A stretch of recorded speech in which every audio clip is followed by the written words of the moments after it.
नमस्कार, capital TV Uttar Pradesh में आपके साथ में फरहा सिद्दीकी। भगवा आंधी में लगातार विपक्षी दलों की जमीन खोखली करने वाली बीजेपी यूपी चुनाव में भी प्रचंड बहुमत का पुराना परिणाम दोहराना चाहती है। उसके लिए पार्टी को रामलला का आशीर्वाद तो है ही, साथ ही उसने जातीय और क्षेत्रीय समीकरणों के आधार पर बिसात बिछाना भी शुरू कई दिन पहले ही कर दिया था। लेकिन बीजेपी का रामलला के प्रति प्यार बाकी पार्टियों को रास नहीं आ रहा, तभी तो वो भी बीजेपी की राह पर चलने के लिए मजबूर हो गई हैं। कैसे, देखिए इस रिपोर्ट में।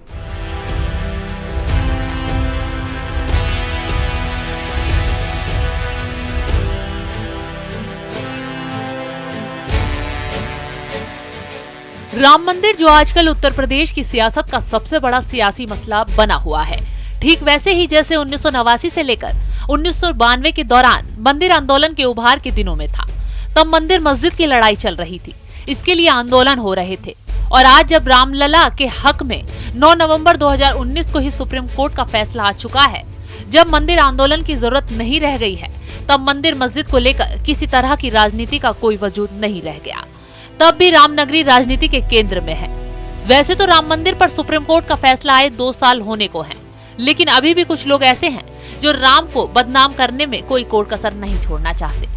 पहले मंदिर कब बनेगा ये सवाल उठाया जाता था, लेकिन अब जब मंदिर बन रहा है तो ये भी कुछ सियासी दलों को रास नहीं आ रहा। आजकल फिर से ये कई सियासी पार्टियां मंदिर को लेकर काफी एक्टिव नजर आ रही हैं, और इसकी वजह है सूबे में होने वाले विधानसभा चुनाव, जिसमें अब ज्यादा वक्त नहीं रह गया। पहले तो सिर्फ बीजेपी ही थी जो राम मंदिर का राग अलापती थी, लेकिन अब सभी पार्टियां उसी नक्शे कदम पर चल रही हैं। अब बीएसपी, एसपी, कांग्रेस, आम आदमी पार्टी, ओवैसी की एआईएमआईएम और राष्ट्रव्यापी जनता पार्टी जैसी पार्टियां भी इसमें शामिल हो गई हैं।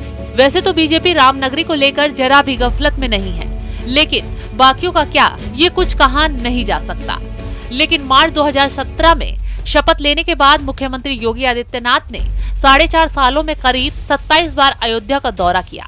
पिछले साल 25 मार्च को मुख्यमंत्री ने रामलला के विग्रह को अपने हाथों से उठाकर वैकल्पिक गर्भगृह में स्थापित किया। तो पिछले साल ही 5 अगस्त को प्रधानमंत्री नरेंद्र मोदी ने राम जन्मभूमि पर भव्य मंदिर निर्माण के लिए भूमि पूजन कर मंदिर बनाने का रास्ता साफ कर दिया। इतना ही नहीं, भव्य मंदिर के साथ साथ अयोध्या को भी विकसित करने के लिए सरकार ने रोड मैप बनाया।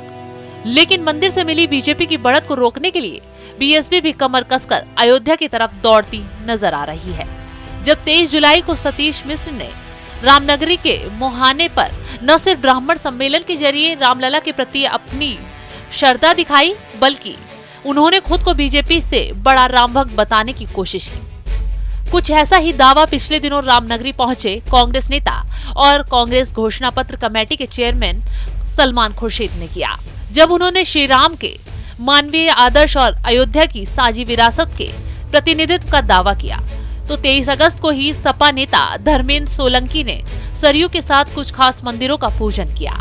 तो वहीं आम आदमी पार्टी भी रामनगरी में तिरंगा यात्रा करने की तैयारी में है। उधर मुस्लिमों की उपेक्षा पर चिंता जताने वाले एआईएमआईएम प्रमुख असदुद्दीन ओवैसी भी रामनगरी से ही यूपी चुनाव का शंखनाद कर दिया।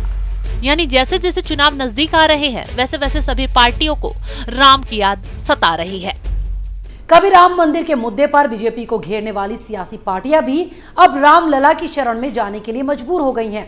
तभी तो सपा, बसपा, कांग्रेस, आप और एआईएमआईएम जैसी सभी पार्टियां अपने अपने चुनावी अभियान की शुरुआत अयोध्या से कर रही हैं। लेकिन सवाल ये कि क्या उन्हें मिलेगा रामलला का आशीर्वाद? फिलहाल मेरे साथ इतना ही। नमस्कार। आपको हमारा वीडियो पसंद आया हो तो इसे लाइक करें, हमारे channel capital TV Uttar Pradesh को सब्सक्राइब करें और हाँ, बेल आइकन दबाना ना भूलें, ताकि आप तक हमारे वीडियो की नोटिफिकेशन पहुंचती रहे। आप अपना सुझाव हमें कमेंट बॉक्स में दे सकते हैं। हमारे साथ जुड़ने के लिए शुक्रिया।